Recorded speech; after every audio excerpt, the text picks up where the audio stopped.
Crysis 2 has some heavy weight on its shoulders. PC gamers want a new system benchmark. Console players were promised the best looking game ever. And after the rise of Call of Duty, Crysis fans have worried. Would Crysis 2 be a narrow, dumbed down experience? Thankfully, the answer is no.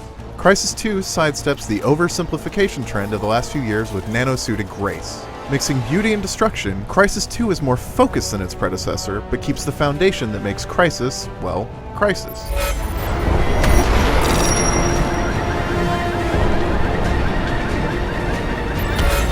You may have trouble paying attention to Crysis 2's sci-fi story of corporations, transhumanism, and alien invasions amidst the sensory assault.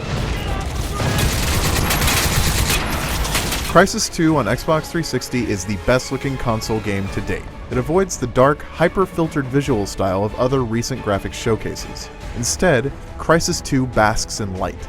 Light in Crysis 2 cascades, over buildings, through trees and glass. It bounces around levels and paints a picture like you haven't seen in a game like this before. All that light falls upon some pretty majestic destruction. It's hard not to get caught up watching the FDR drive ripple and shake apart amidst an earthquake, or to marvel at a mid-air firefight between attack choppers and alien dropships. Crysis 2 never seems to run out of amazing things to show you or scenes to set. All of those sweet set pieces are complemented by some really great music and sound effects that really fill the room.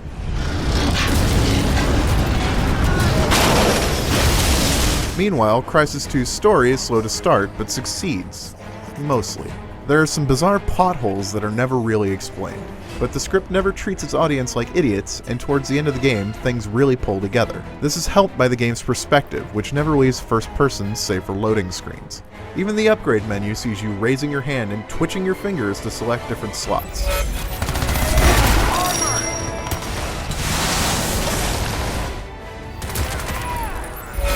Gameplay in Crysis 2 revolves around the superpowered nanosuit in its three modes: Stealth, Strength, and Armor.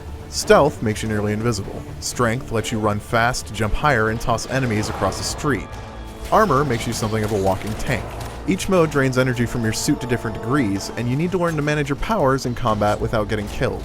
There's a great sense of movement and physicality in Crysis 2, which is helped by fairly large sandbox levels.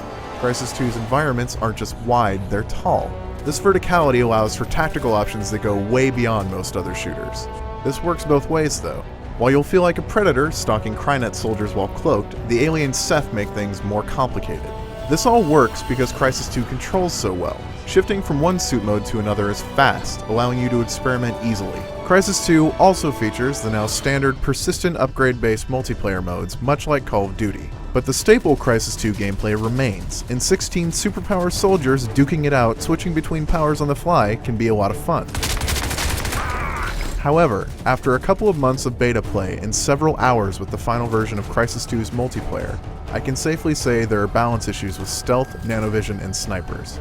These make me wonder if a strong community will form around Crysis 2 and keep multiplayer active in the months to come.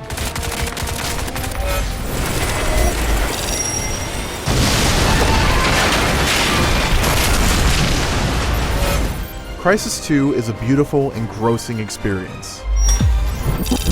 It confidently delivers a series of escalating and changing encounters and scenarios that will push you to think like very few shooters have, more than delivering on the promise of Crytek's previous games. For more on Crysis 2, check out IGN.com.